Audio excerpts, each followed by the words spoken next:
नमस्कार दोस्तों, मैं लक्ष्मण कुमार। आज आप लोग के सामने इंटरमीडिएट एग्जामिनेशन 2021 एनुअल एग्जामिनेशन से पहले एक मॉडल सेट आया था। उसी मॉडल सेट का क्वेश्चन मैं करवाने जा रहा हूँ। 2021 में जो पैटर्न थे वो पहले पूछे गए पैटर्न से बिल्कुल अलग पैटर्न था, और इसमें नए पैटर्न क्या थे वो जाने पहले। तो इसमें नया पैटर्न ये था कि ऑब्जेक्टिव की संख्या थी और वो 70 कर दी गई थी, और 70 में आपको 35 क्वेश्चन का जवाब देना था। और इसके बाद सब्जेक्टिव शॉर्ट टाइप क्वेश्चन था। सब्जेक्टिव में शॉर्ट टाइप क्वेश्चन था, उसमें प्रश्नों की संख्या 20 कर दी गई थी और आपको 10 प्रश्नों का जवाब देना था।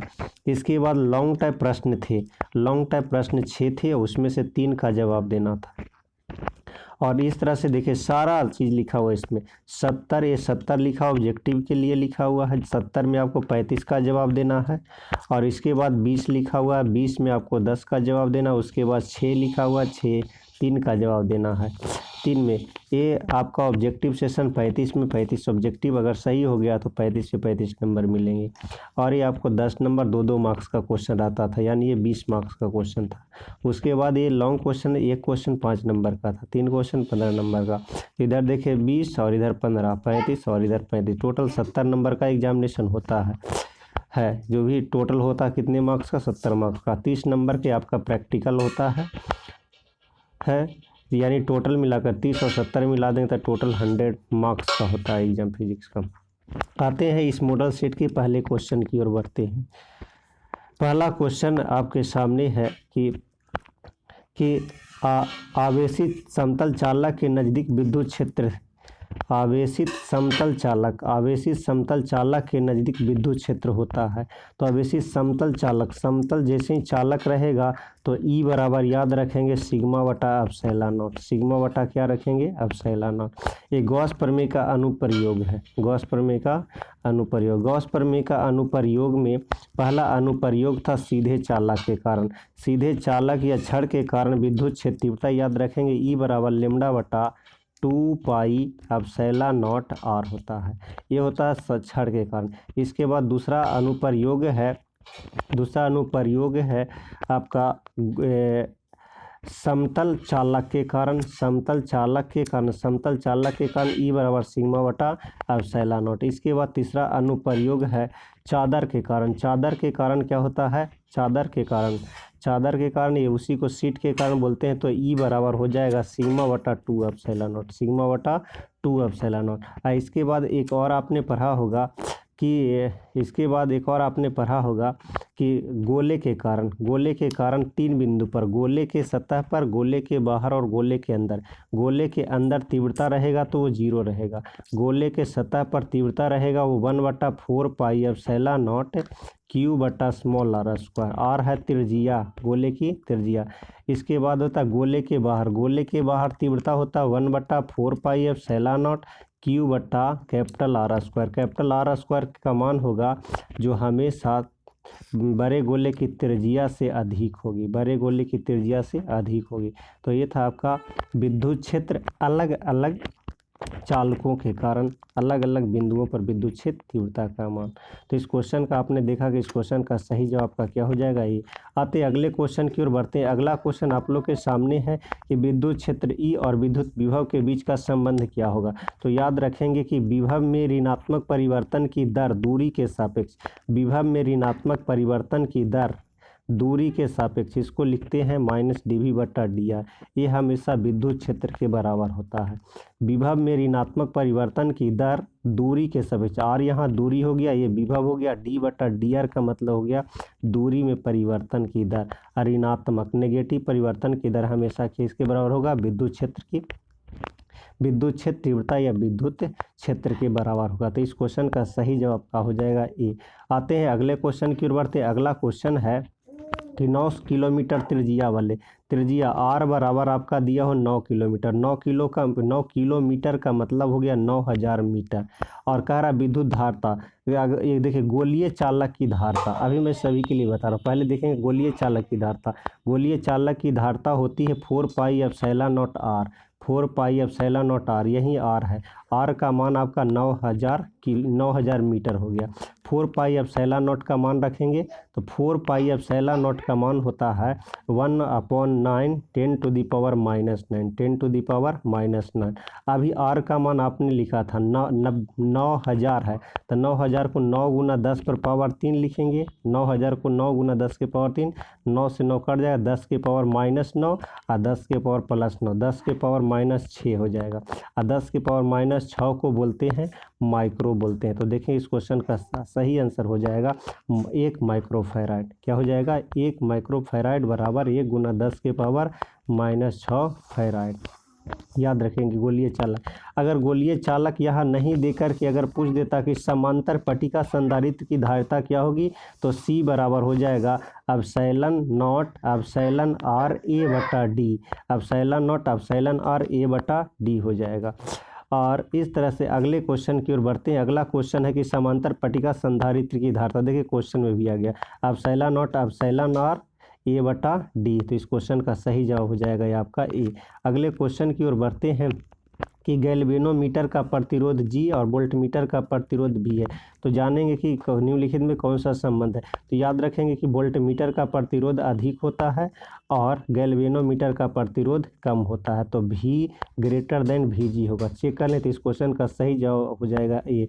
अगले क्वेश्चन की ओर बढ़ते हैं। क्वेश्चन नंबर 6, व्हीटस्टोन ब्रिज का व्यवहार हमेशा किया जाता है, तो व्हीटस्टोन ब्रिज का व्यवहार निम्नलिखित में किस व्यवहारिक ढांचा के, तो ये मीटर ब्रिज के जैसा, क्योंकि व्हीटस्टोन ब्रिज के द्वारा प्रतिरोध को मापते हैं और मीटर ब्रिज के द्वारा भी प्रतिरोध का मापन किया जाता है।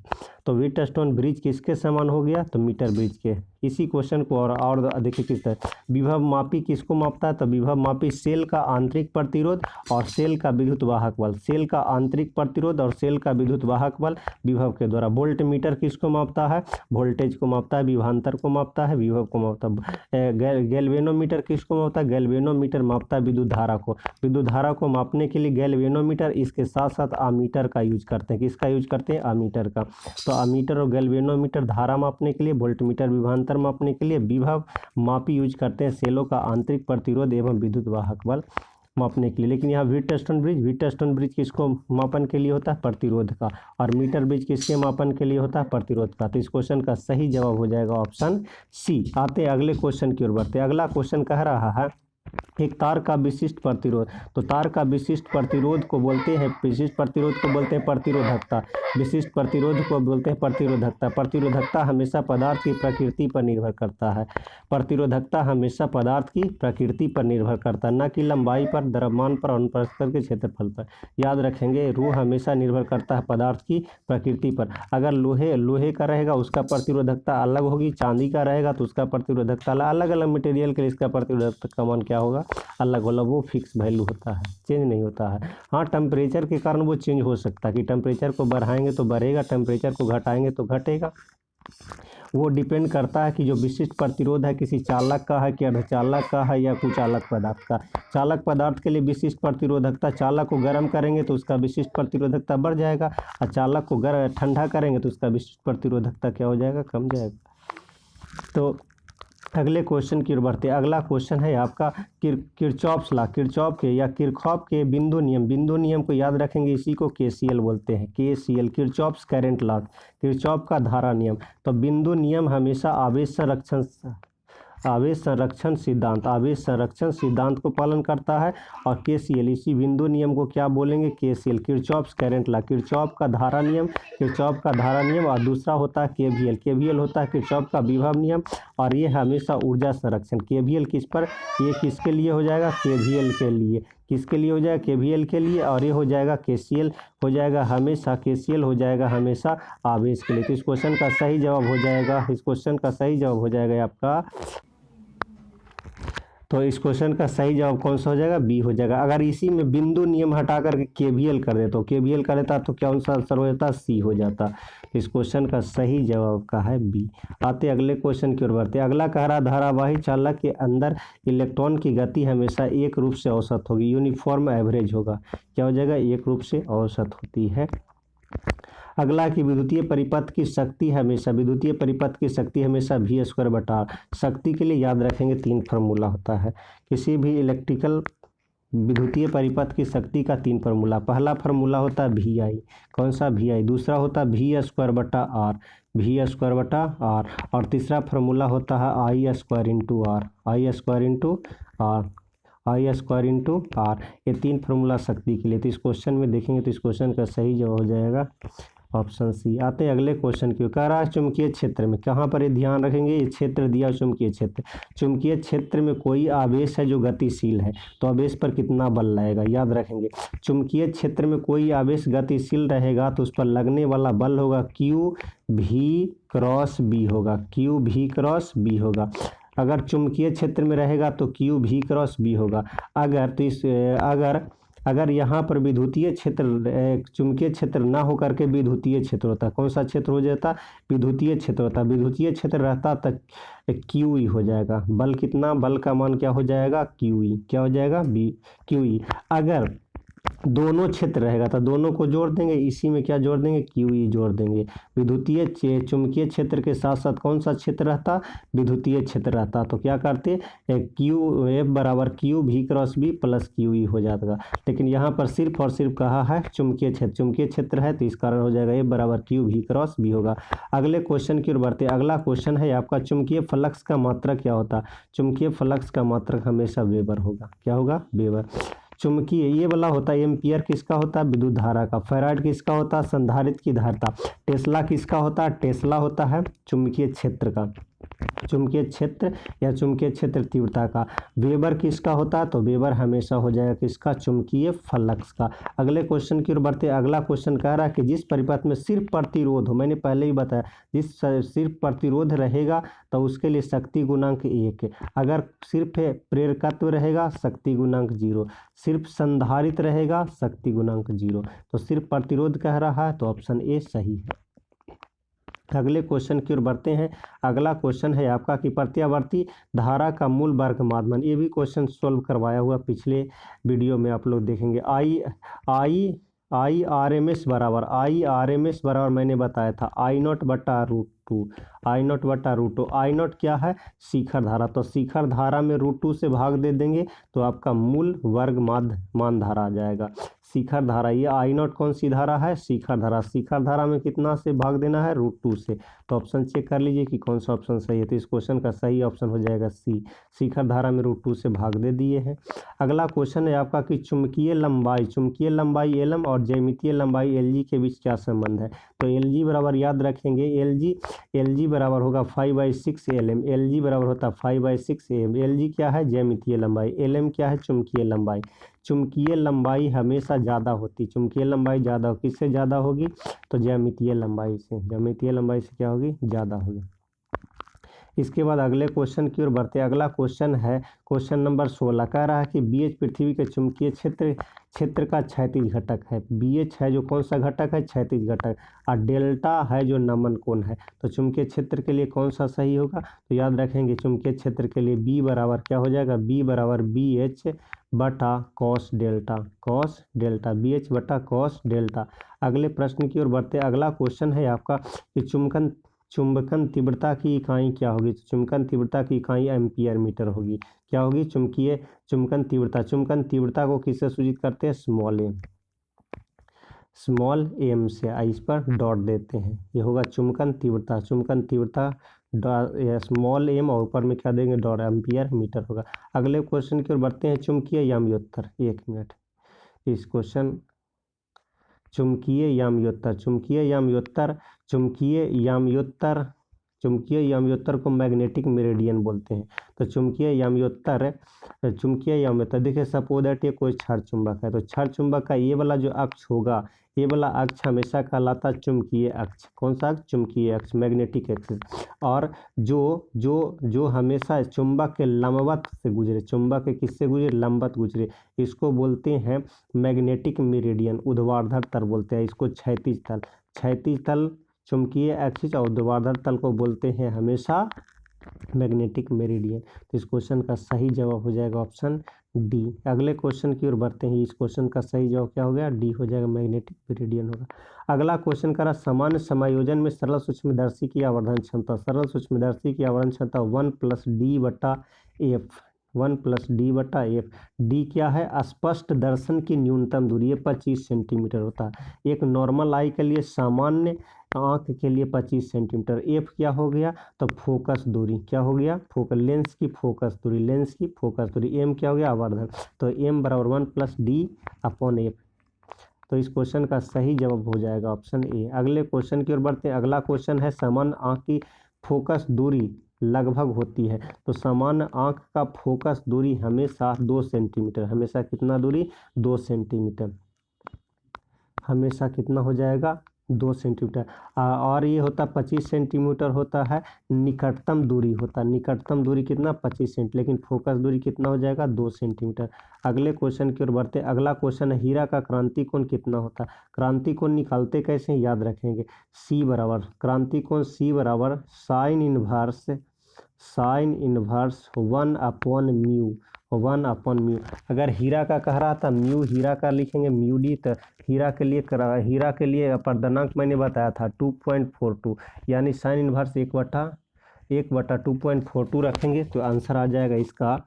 इसको सोल्व करेंगे तो ये आ जाएगा 24.41 आ जाएगा।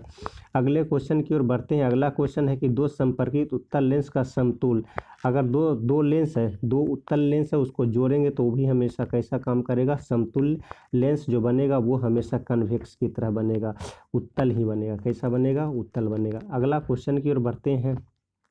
प्रकाशीय तंतु किस सिद्धांत पर काम करता है? प्रकाशीय तंतु हमेशा पूर्ण आंतरिक परिवर्तन की घटना पर काम करता है। प्रकाशीय तंतु आप लोग देखे होंगे, मेले में फुलझड़ी होती है, वो प्रकाशीय तंतु जैसा। प्रकाशीय तंतु क्या होता है? एक महीन रेशा होता है जिसके अंदर कौन सी घटना होती है? पूर्ण आंतरिक परिवर्तन की घटना होती है। अभी भारत सरकार इस पर है कि पूरा जोर शोर से काम कर रही। ऑप्टिकल फाइबर से जितना भी समुद्र के अंदर है, सिग्नल को एक स्थान से भेजने के लिए भी प्रकाशीय तंतु का उपयोग किया जाता है। तो यह याद रखें कि यह पूर्ण आंतरिक परिवर्तन की घटना पर आधारित होता है। अगला क्वेश्चन है, समान आँख की स्पष्ट दर्शन की न्यूनतम दूरी। अभी बताया था निकटतम दूरी या न्यूनतम दूरी 25 सेंटीमीटर कितना होती है? 25 सेंटीमीटर होती है। अगले क्वेश्चन की ओर बढ़ते हैं। इंद्रधनुष के निर्माण के लिए क्या होगा था? इंद्रधनुष के निर्माण में हमेशा वर्ण विक्षेपण होगा। किसका वर्ण विक्षेपण होगा? तो सूर्य के प्रकाश का वर्ण विक्षेपण होगा। इंद्रधनुष कहते किसको है? तो जब देखें कि बरसात के मौसम में क्या होता है कि जब वर्षा पड़ती है तो उसकी छोटी छोटी बूंदें ऐसा लगता है कि लटकती हुई प्रतीत होती है, लग रहा है कि लटक रहा है, वो वायुमंडल में लटकती हुई प्रतीत होती है। और जैसे ही सूर्य प्रकाश की किरणें उस लटकी हुई बूंदे पर पड़ती है तो वो श्वेत प्रकाश की किरणें 7 रंगों में विभक्त हो जाती है। और 7 रंगों में विभक्त होने के कारण ही है एक पट्टी दिखाई देगा, एक चाप दिखाई देगा, अर्क दिखाई देगा, और इस अर्क को हम लोग बोलते हैं इंद्रधनुष बोलते हैं। तो इंद्रधनुष के निर्माण में हमेशा कौन सी घटना होती है? तो वर्ण विक्षेपण की घटना होती है। अगला क्वेश्चन की ओर बढ़ते हैं। किस रंग के कांच के लिए आवर्तनांक सबसे अधिक होता है? तो किसका? लाल का। सबसे कम किसका होता है? बैगनी का। सबसे कम बैगनी का, सबसे अधिक क्या होगा? लाल का। उसके बाद अगला कि विनाशकारी व्यतिकरण के लिए पथांतर क्या होता है? पथांतर का मतलब होता है दो पथों का अंतर। सपोज दैट ये एक सोर्स S1 है, दूसरा सोर्स S2 है। इस पर चलने वाली जो भी प्रकाश किरणें होगी, इस पर चलने वाली जो भी प्रकाश किरणें होगी, दोनों के बीच के पथों का अंतर क्या हो जाएगा? पथांतर कहलाएगा। पथांतर को किससे सूचित करते हैं? हमेशा डेल्टा x से सूचित करते हैं। तो विनाशकारी के लिए पथांतर हमेशा याद रखेंगे 2n+1 λ/2। n क्या है? n हो गया नंबर ऑफ फ्रिंज, हो गया नंबर ऑफ फ्रिंज हो गया। लेमडा क्या हो गया? लेमडा हो गया तरंग दैर्ध्य हो गया। तो 2n+1 λ/2। अगर विनाशकारी नहीं रह करके समपोषी रहता, कैसा रहता? समपोषी। तो समपोषी के लिए याद रखेंगे हमेशा कि समपोषी रहता तो कौन सा हो जाएगा? n lambda. लेकिन विनाशकारी है, विनाशकारी के लिए कौन सा हो जाएगा? ऑप्शन बी सही है। अगले क्वेश्चन की ओर बढ़ते हैं। क्वेश्चन नंबर 28 कह रहा प्रकाश की अनुप्रस्थ तरंग, प्रकाश याद रखेंगे प्रकाश कौन सी तरंग है? विद्युत चुम्बकीय तरंग है। प्रकाश कौन सी तरंग है? विद्युत चुम्बकीय तरंग। तरंग दो प्रकार का, तरंग कितने प्रकार के? 2 प्रकार के। पहला विद्युत चुम्बकीय तरंग और दूसरा होता है यांत्रिक तरंग। विद्युत चुम्बकीय तरंग किसको बोलेंगे? जिसके चलने के लिए माध्यम की आवश्यकता नहीं होती है, उसको विद्युत चुम्बकीय तरंग बोलते हैं। और जिसके चलने के लिए माध्यम की आवश्यकता होती है उसको यांत्रिक तरंग बोलते हैं। ध्वनि तरंगे होती है वो यांत्रिक तरंगे होती है। प्रकाश तरंगे क्या होती है? विद्युत चुम्बकीय तरंग होती है। क्या होती है? विद्युत चुम्बकीय तरंग होती है।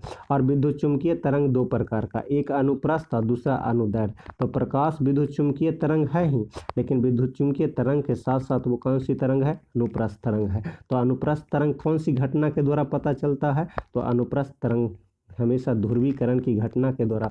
तो ध्रुवीकरण किसके बारे में बताता है, तो प्रकाश कैसी होती है, प्रकाश का नेचर कैसा होता है, अनुप्रस्थ होता है। अगले क्वेश्चन की ओर बढ़ते हैं। अगला क्वेश्चन कह रहा है कि अवरोध के किनारों से प्रकाश का मुड़ना। आपकी मान ली कोई अवरोध है, रुकावट है, उसके किनारे से प्रकाश मुड़ रही है, उस घटना को हम लोग विवर्तन बोलते हैं। क्या बोलते हैं, विवर्तन बोलते हैं।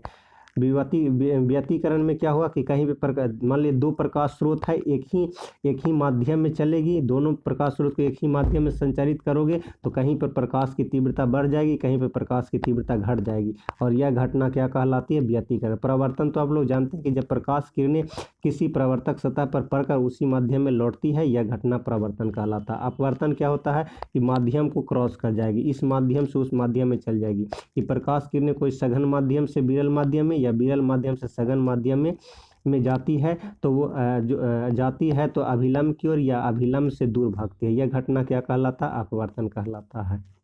तो इस क्वेश्चन का किनारे से मुड़ना क्या कहलाएगा, विवर्तन कहलाएगा।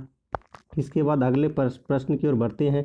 अगला क्वेश्चन है चांदी का कार्यफलन। चांदी का कार्यफलन हमेशा याद रखिए फिक्स वैल्यू 4.7 इलेक्ट्रॉन वोल्ट होगा, 4.7 इलेक्ट्रॉन वोल्ट होगा। अगले प्रश्न की ओर बढ़ते हैं। प्लांक स्थिरांक का मान कितना होता है, प्लांक स्थिरांक का मान 6.2626 10⁻34 जूल से। ये भी वैल्यू है। प्लांक की नियतांक को किससे सूचित करते हैं, एच से।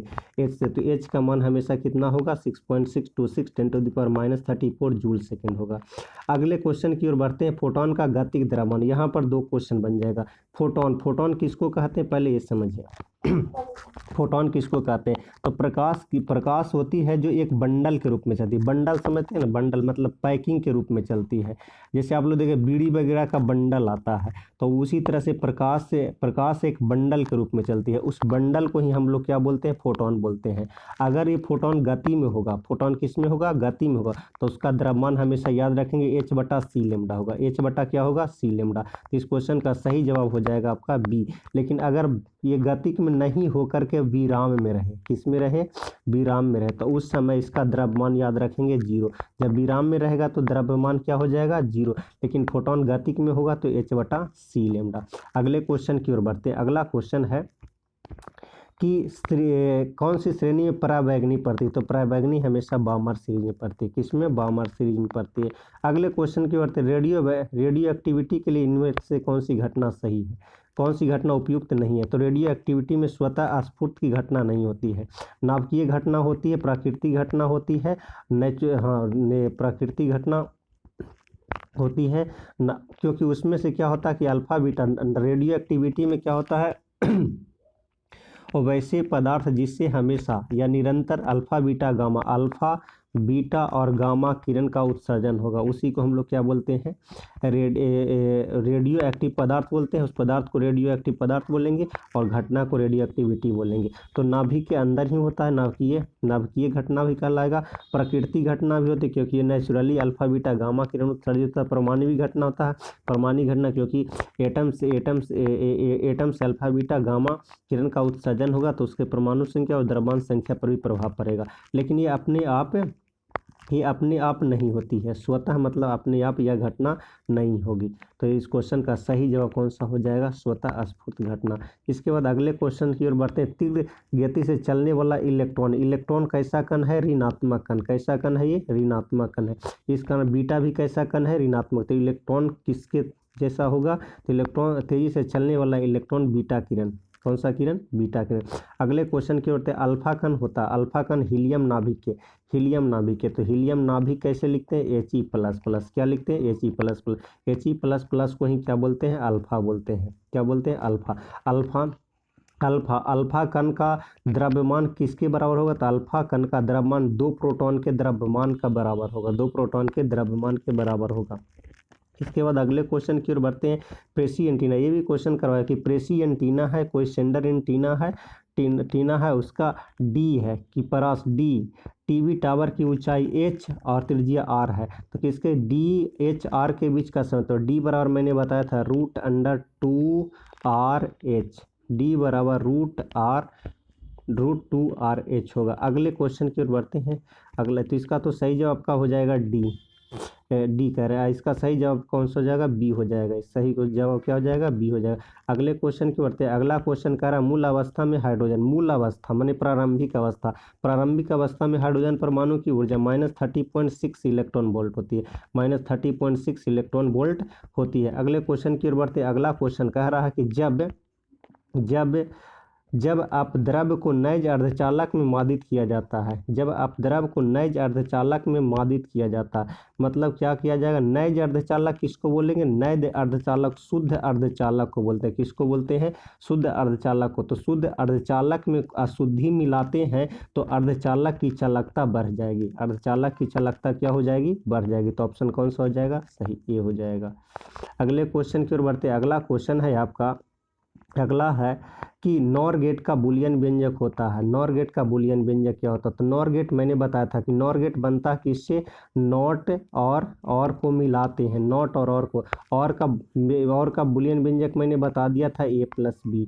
अब A+B है, नॉट लगाना, तो नॉट इसी पर नॉट लगा देते, A+B नॉट, A+B नॉट। तो इस क्वेश्चन का सही जवाब का हो जाएगा ऑप्शन सी।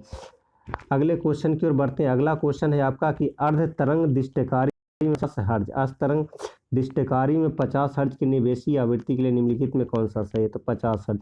यहाँ रखे अर्ध तरंग रहे या पूर्ण तरंग रहे, आवृत्ति में परिवर्तन नहीं होगा, आवृत्ति हमेशा क्या होगा, सेम होगा। मतलब ये मान ली इनपुट में आपने दिया 25 हर्ज, तो आउटपुट में भी हमेशा कौन सा मिलेगा, 25 हर्ज। याद रखना चाहिए AC के लिए होता है, किसके लिए होता है, AC के लिए। DC के लिए एप्लीकेबल है, DC के लिए रहेगा तो 0 रहेगा। अगले क्वेश्चन की ओर बढ़ते हैं। अगला क्वेश्चन कह रहा है कि बाइनरी द्विधारी संख्या, बाइनरी द्विधारी संख्या इतना का दाशिमक संख्या में लिखना है। मतलब कह रहा है ये बाइनरी नंबर दिया हुआ है, आपको डेसिमल नंबर में बदलना है। तो इसको निकालने का एक छोटा सा ट्रिक्स है, उस ट्रिक्स को देखेंगे। 1 1 1 1 0 है। यहाँ पहले इधर से शुरू करेंगे, तो दाहिने से बाएं की ओर, दाहिने से बाएं की ओर, राइट टू लेफ्ट चलेंगे। 2 पर पावर 0, 2 पर पावर 1, 2 पर पावर 2, 2 पर पावर 3, 2 पर पावर 4। अब इसको गुना करके लिखेंगे, तो इसको गुना करेंगे तो 0 हो जाएगा। तो इसको गुना करें तो 2 गुना 2 के पावर 1 2 हो जाएगा, 2 पर पावर 2 4, और 4 गुना 1 4 हो जाएगा। 2 पर पावर 3 8, 1 को गुना करेंगे 8 हो जाएगा। 2 पर 4 16, 16 को 1 से गुना करेंगे तो 16 ही रहेगा। अब सबको जोड़ेंगे, 16 8 24, 24 4 28, 28 2 30। 30 क्वेश्चन का सही जवाब हो जाएगा ऑप्शन बी, 30 होगा। क्या हो जाएगा, 30 हो जाएगा। अगले क्वेश्चन के इलेक्ट्रॉन का पर आवेश होता है, इलेक्ट्रॉन पर आवेश हमेशा -1.6 × 10 - 19। प्रोटॉन पर कितना आवेश होगा, बस प्लस में हो जाएगा 1.6 × 10 - 19। प्रोटॉन पर कितना हो जाएगा, प्रोटॉन पर 1.6 × 10 - 19 कूलम होगा। अगर इसी में कह देगा कि न्यूट्रॉन पर कितना हो जाएगा, तो न्यूट्रॉन पर हमेशा 0 होगा। क्या होगा, 0 होगा। न्यूट्रॉन उदासीन कण होता है। अब एप्सिलॉन नॉट का मान कितना होता है, एप्सिलॉन नॉट का मान 8.854 × 10 - 12 कूलम्ब स्क्वायर प्रति न्यूटन प्रति मीटर स्क्वायर। कूलम्ब स्क्वायर प्रति न्यूटन प्रति मीटर स्क्वायर को बोलते हैं फैराड प्रति मीटर या फैराड प्रति मीटर। इसके बाद अगले क्वेश्चन की ओर बढ़ते हैं। विद्युत द्विध्रुव के लिए विद्युत आघूर्ण के लिए निम्नलिखित में कौन सही है। तो याद रखेंगे कि एक DY बराबर विद्युत द्विध्रुव आघूर्ण का यूनिट DY होता है। क्या होता है, DY। और एक DY कितने के बराबर होगा, 10⁻30 सेंटीमीटर का, 10⁻30 सेंटीमीटर के बराबर होता है, 10⁻30 सेंटीमीटर के बराबर होता है। अगले क्वेश्चन की ओर बढ़ते हैं। अगला क्वेश्चन है आपका कि चित्र में कह रहा है E और B के बीच समतुल्य प्रतिरोध होगा। तो यहाँ पर देखेंगे, यहाँ पर टाइपिंग किया हो, यहाँ टाइपिंग किया हो, यहाँ टाइपिंग जैसे ही करते, टाइपिंग का मतलब होता है तार जोड़ना। तार जैसे ही जोड़ेंगे समांतर में हो जाएगी, ये C और ये C और ये C तीनों समांतर में होगा। समांतर क्रम के लिए क्या करते हैं, डायरेक्ट जोड़ते हैं। C टोटल या C समतुल्य बराबर C1 जोड़ C2 जोड़ C3। तो यहाँ पर सब ये C1 का वैल्यू C, C2 का भी वैल्यू C, C3 का भी वैल्यू C, तो C जोड़ सी बराबर कितना 3c हो जाएगा। इस क्वेश्चन का सही जवाब हो जाएगा आपका 3c, लेकिन अगर सीरीज में रहता तो c/3 होता। अगले क्वेश्चन की ओर बढ़ते हैं। अगला क्वेश्चन कह रहा है निम्नलिखित में कौन सा सही है। तो 1 एम्पियर और 10⁻³ मिली एम्पियर, 1 एम्पियर 10 मैंने ज़्यादा हो जाएगा या ऐसा कभी पॉसिबल है ही नहीं। इस क्वेश्चन यहाँ पर देखते हैं 1 एम्पियर को 10⁻³ मिली एम्पियर लिखेंगे। 1 मिली एम्पियर बराबर होता है 10⁻³ एम्पियर। अब इसको 1 एम्पियर बराबर लिखेंगे तो ये वाला इधर भाग में आ जाएगा, भाग में ऊपर चल जाएगा प्लस में, तो इस क्वेश्चन का सही जवाब हो जाएगा 1 एम्पियर 10⁻³ मिली एम्पियर के बराबर हो, बाकी सब गलत। अगले क्वेश्चन की ओर बढ़ते। अगला क्वेश्चन है निम्नलिखित में कौन सही। तो धारा घनत्व बराबर होता है I/A। याद रखें धारा घनत्व बराबर क्या होता है I/A। I क्या है धारा, A क्या है अनुप्रस्थ काट क्षेत्रफल। किसी चालक तार के अनुप्रस्थ काट के क्षेत्रफल के लंबवत गुजरने वाली धारा क्या कहलाएगी, धारा घनत्व कहलाएगी। अगले क्वेश्चन की ओर बढ़ते हैं। अगला क्वेश्चन कह रहा है कि प्रतिरोध के लिए निम्नलिखित में कौन सा सही। तो याद रखेंगे R बराबर ρL/A, ρL/A, R बराबर ρL/A, R बराबर ρL/A, L/A। इस क्वेश्चन का सही आंसर हो जाएगा B, R बराबर ρL/A होता। अगला क्वेश्चन है आपका क्वेश्चन नंबर 50। चित्र में I का मान कितना होगा। देखिए ध्यान से समझेंगे, ये क्वेश्चन हार्ड नहीं है, बिल्कुल आसान क्वेश्चन है। चित्र में I का मान कितना होगा, चित्र में I का मान कितना होगा, चित्र में I का मान कितना हो। देखें इधर से 10 एम्पियर, ऊपर से 10 एम्पियर, इधर से 10 एम्पियर। तो देखिए सब आने वाली धारा, KCL क्या कहता है, KCL के अनुसार आने वाली धारा बराबर किसके बराबर होगी, जाने वाली धारा। तो आने वाली धारा देखिए यही नोड है, ये जो मैंने पॉइंट दिया ये नोड है। तो नोड पर जितना आने वाली धारा, तो आने वाली धारा कौन कौन सा है 10 एम्पियर, और कौन सा है 20 एम्पियर, और कौन सा है 10 एम्पियर। अब बाहर निकलने वाली धारा सिर्फ क्या है I है। तो सभी को जोड़ दी 10 20 30 30 10 40। क्वेश्चन का सही ऑप्शन कौन सा हो जाएगा C 40 होगा। अगले क्वेश्चन की ओर बढ़ते। अगला कह रहा है विभव मापी से निम्नलिखित में मापा जाता था। विभव मापी से हमेशा मैंने बताया था कि विभव मापी द्वारा दो चीज़ का मापन होता है, एक तो होता है सेल का आंतरिक प्रतिरोध और दूसरा सेल का विद्युत वाहक बल। विद्युत वाहक बल को शॉर्टकट में EMF बोलते हैं, E for electro, M for motive, IF for force, electromotive force, विद्युत वाहक बल। इस क्वेश्चन का सही जवाब क्या हो जाएगा, ऑप्शन C सही होगा। अगले क्वेश्चन की ओर बढ़ते हैं। क्वेश्चन नंबर आ जाए 52। कह रहा कि 1 किलोवाट किसके बराबर है। 1 किलोवाट होगा 3.6 10⁻6 जूल के बराबर। कैसे निकालेंगे ध्यान से समझेंगे। 1 kWh है, 1 kWh है, 1 kWh है। तो 1 हो गया, किलो को क्या लिखते हैं 10⁻³ लिखते हैं, वाट रहने दीजिए, आवर है ना, आवर को सेकंड में बदल लिए।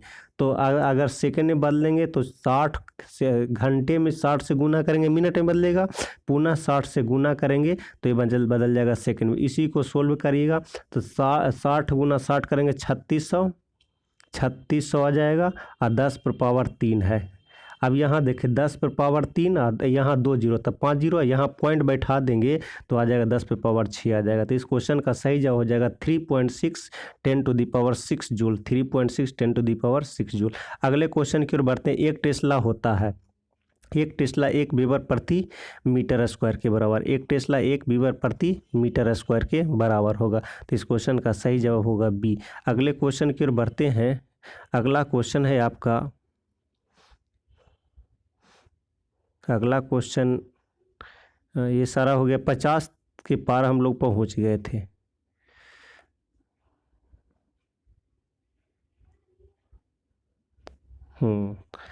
तो अभी आपने देखा सेल का विभव मापी वाला क्वेश्चन हो गया, एक टेस्ला 1 वेबर प्रति मीटर स्क्वायर के। हाँ अगला क्वेश्चन है कि चुंबकीय फ्लक्स फाई बराबर क्या होगा, फाई बराबर B.A होगा, फाई बराबर क्या होगा B.A। और अगर विद्युतीय फ्लक्स रहेगा तो ये मैंने पढ़ाया है E.A होगा, क्या होगा E.A होगा। लेकिन चुंबकीय फ्लक्स रहेगा तो क्या हो जाएगा B.A होगा, क्या होगा B.A होगा। चुंबकीय फ्लक्स का क्या होगा B.A होगा, B.A होगा। हाँ ध्यान दें यहाँ पर चुंबकीय फ्लक्स होगा जो हाँ बी डॉट ये होगा और विद्युतीय फ्लक्स ई डॉट ये होगा। अगले क्वेश्चन की ओर बढ़ते हैं। अगला क्वेश्चन कह रहा विद्युत चुम्बकीय तरंग का वेग क्या होगा। तो विद्युत चुम्बकीय तरंग का वेग निकालने का शॉर्टकट फार्मूला ही याद रखेंगे, C बराबर 1/4 पाई epsilon not mu, mu naught epsilon not, mu naught epsilon not. Mu naught का मान कितना होगा 4 पाई 10 पर पावर -7, 4 पाई 10 पर पावर -7 याद रखेंगे। म्यू नॉट का मान कितना 4 पाई 10 पर पावर -7 होगा। और एप्सिलॉन नॉट का मान अभी मैंने बताया था 8.854 10⁻12। और ये दोनों वैल्यू को जब यहाँ पर रखेंगे सोल्व करेंगे तो सी का मान आ जाएगा। और सी का मान कितना आएगा याद रखें, इस सी का मान कितना आएगा तो याद रखेंगे 3 × 10 पर पावर 8 मीटर प्रति सेकेंड, 3 × 10 पर पावर 8 मीटर प्रति सेकेंड आएगा। ये हमेशा प्रकाश के वेग के बराबर आएगा। अगर यहाँ से भी क्वेश्चन पूछ सकता है विद्युत चुम्बकीय तरंग का वेग किसके बराबर होगा, तो वो हमेशा स्पीड ऑफ लाइट के बराबर, प्रकाश के वेग के बराबर होगा। प्रकाश का वेग कितना 3 × 10 के पावर 8 मीटर प्रति सेकेंड। अगले क्वेश्चन की ओर बढ़ते हैं। फोटोन की ऊर्जा होती है, अभी मैंने बताया था कि फोटोन क्या होता है। तो फोटोन का मतलब होता है पैकिंग ऑफ एनर्जी या packing of bundle of energy. Bundle के रूप में चलती है, उस बंडल को क्या बोलते हैं फोटोन। और उस फोटोन की ऊर्जा होती है ई बराबर एच न्यू, ई बराबर एच न्यू। ई बराबर या याद रख सकते हैं ई बराबर एच सी बटा लेमडा। ई बराबर क्या याद रखें एच, एच क्या है प्लांक नियतांक। प्लांक नियतांक का मान बताया था 6.626 10⁻34 जूल सेकेंड। न्यू क्या है आवृत्ति, ये जो न्यू है वो क्या है आवृत्ति। न्यू क्या है आवृत्ति। और न्यू को क्या लिखते हैं, न्यू को लिखते हैं सी बटा लेमडा। तो यहाँ से क्या हो जाएगा एच सी बटा लेमडा। तो ई बराबर एच सी बटा लेमडा, ई बराबर एच न्यू। देखते हैं ऑप्शन में कौन सा होगा, तो ई बराबर एच न्यू होगा। अगले क्वेश्चन की ओर बढ़ते हैं। अगला क्वेश्चन आपका है, क्या हो रहा है ये, चलिए अगला क्वेश्चन है यहाँ पर इलेक्ट्रॉन वोल्ट किसके बराबर। एक इलेक्ट्रॉन किसके बराबर होता है। एक इलेक्ट्रॉन वोल्ट हमेशा 1.6 10⁻19 जूल के बराबर होगा। एक इलेक्ट्रॉन किसके बराबर होगा, तो एक इलेक्ट्रॉन वोल्ट हमेशा 1.6 10⁻19 जूल के बराबर होगा। अगले क्वेश्चन की ओर बढ़ते हैं। अगला क्वेश्चन का निम्नलिखित में कौन सही है, तो देखेंगे ये दिया हुआ बाइनरी में सब दिया हुआ है, आपको डेसिमल में तो सबका देखेंगे। राइट साइड में देखेंगे सबका 7 है, तो क्यों ना है पहले हम 7 का निकाल लें। तो 7 का क्या होगा देखेंगे, हमको 7 का निकालना है। 2 से भाग देंगे, कितना से भाग देंगे, बाइनरी का आधार कितना 2 होता है, तो इसका 2 से भाग देंगे तो 2 तिया 6 कितने बार में लगेगा 3 बार में लगेगा। तो 3 बार में लगेगा, शेष कितना बच जाएगा 1 बच जाएगा। पुनः 2 से भाग देंगे, 1 बार में लगेगा, कितने बार में लगेगा 1, शेष कितना बचेगा 1। और नीचे से ऊपर तक लिखो 1 1 1। तो देखेंगे 3 गो 1 किस में है, तो 3 गो 1 है, ऑप्शन ये सही होगा। अगले क्वेश्चन की ओर बढ़ते हैं। अगला क्वेश्चन कह रहा है आपका,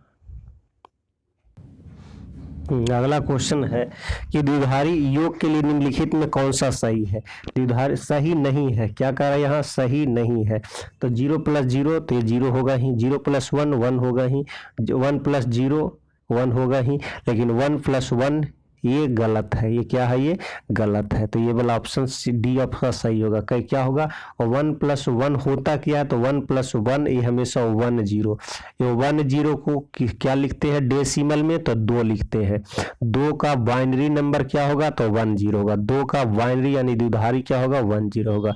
तो ऑप्शन कौन सा सही होगा, डी। अगले क्वेश्चन की बढ़ते हैं। Question number 60।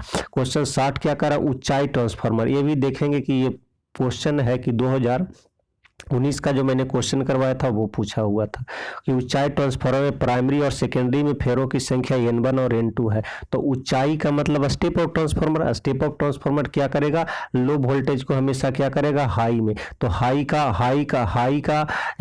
में जो या हाई साइड होगी उसमें फेरों की संख्या अधिक होगी, लो साइड फेरों की संख्या कम होगी। तो N2 होता था इधर और इधर क्या होता था N1। तो N2 ज़्यादा होगा और N1 क्या होगा कम होगा। तो देखेंगे N2 > N1 किस में है, तो ऑप्शन 20 का सही है। अगले क्वेश्चन की ओर बढ़ते हैं। अगला कह रहा कि हाइड्रोजन वर्ण क्रम की कौन सी श्रेणी दृश्य भाग में पड़ती है। तो दृश्य भाग में हमेशा दिस बामर सीरीज में तो हमेशा देखा था आपने, बामर सीरीज में हमेशा पड़ता था कौन सा, पड़ता था पराबैंगनी तरंग पड़ता था। और तो लाइमन सीरीज ब्रैकेट सीरीज पासन से, तो लाइमन सीरीज इसका सही आंसर हो जाएगा। अगले क्वेश्चन की बात है। क्वेश्चन नंबर कह रहा है कि एक उत्तल लेंस की फोकस दूरी 1 मीटर, इसकी शक्ति क्या होगी। तो शक्ति बराबर याद रखेंगे, शक्ति बराबर होता है P बराबर 1/f।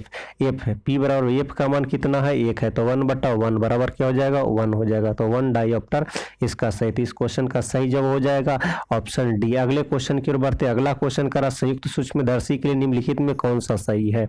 तो संयुक्त सूक्ष्मदर्शी में याद रखें कि जो ऑब्जेक्टिव लेंस होता है वो छोटा लेंस होता है। ऑब्जेक्टिव लेंस मानी अभिदृश्यक लेंस या वस्तु लेंस, अभिदृश्यक लेंस या वस्तु लेंस छोटा होगा और नेत्रिका लेंस बड़ा होगा। तो बड़ा होगा, जो लेंस बड़ा होगा उसका फोकस दूरी बड़ा होगा, तो नेत्रिका लेंस का फोकस दूरी एफ ही और वस्तु लेंस का फोकस दूरी एफ हो। अब आप ही बताइए कि लेंस कौन बड़ा है, नेत्रिका लेंस बड़ा है और वस्तु लेंस कौन क्या है, छोटा है।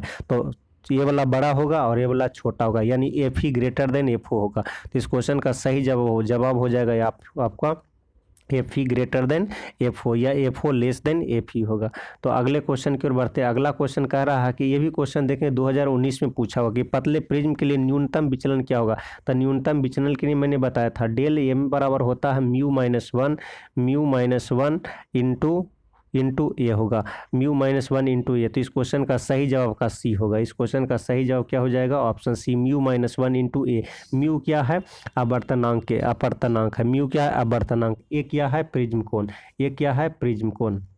अगले क्वेश्चन की ओर बढ़ते हैं। कह रहा प्रकाश के आवर्तन में निम्नलिखित में कौन सी राशि नहीं बदलती। तो प्रकाश के आवर्तन में आवृत्ति नहीं बदलती कौन है, तो तीव्रता बदल जाएगी, वेग बदल जाएगा, तरंगदैर्घ्य बदल जाएगा, लेकिन आवृत्ति कभी भी बदलती नहीं है। ये थुथुरवा होता है, इस कारण ये बदलता नहीं होता है, बदलता है। यदि हवा में प्रकाश का वेग भी है, हवा में प्रकाश का वेग क्या होगा, भी है, और पानी प्रकाश का वेग भी डब्ल्यू हो तब कौन सही है। तो आप ही बताएं कि किस में वेग प्रकाश का ज़्यादा होगा। तो जो विरल माध्यम होगा उसमें प्रकाश की चाल ज़्यादा होगी, सघन माध्यम में प्रकाश की चाल कम होगी। तो विरल माध्यम वायु होता है, विरल माध्यम कौन होता है, वायु। तो वायु में प्रकाश की चाल ज़्यादा होगी और पानी प्रकाश की चाल कम होगी। तो कौन सा सही होगा यहाँ पर, ऑप्शन बी। इस क्वेश्चन का सही जवाब होगा कौन सा, ऑप्शन बी, भी ए ग्रेटर देन भी डब्ल्यू होगा। अगला क्वेश्चन कह रहा कि जल के लिए क्रांति कोण का मान कितना होता है। तो जल के लिए क्रांति कोण हमेशा याद रखें, ये मैंने बताया था, हीरा के लिए मैंने बता दिया था 24।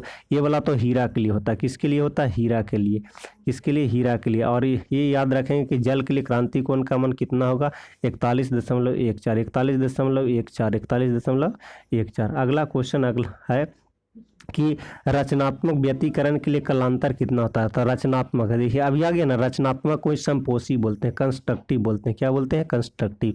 तो पथांतर था, पथांतर रचनात्मक के लिए पथांतर डेल्टा एक्स का मान कितना होता था, एन लेमडा, क्या होता था, एन लेमडा। लेकिन ये एन लेमडा से कम नहीं चला। यहाँ कह रहा कलांतर, कलांतर किसको बोलते हैं, दो फेज का अंतर, दो कला का अंतर, कलांतर।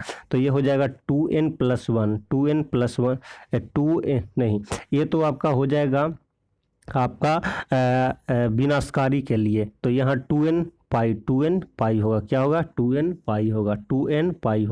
2n पाई किसके लिए होगा, रचनात्मक के लिए। किसके होगा, रचनात्मक के लिए। कौन सा ऑप्शन सही होगा, ए। अगर विनाशकारी रहता तब कौन सा ऑप्शन होता, ये वाला होता। विनाशकारी के लिए ये होगा, लेकिन रचनात्मक के लिए ये होगा।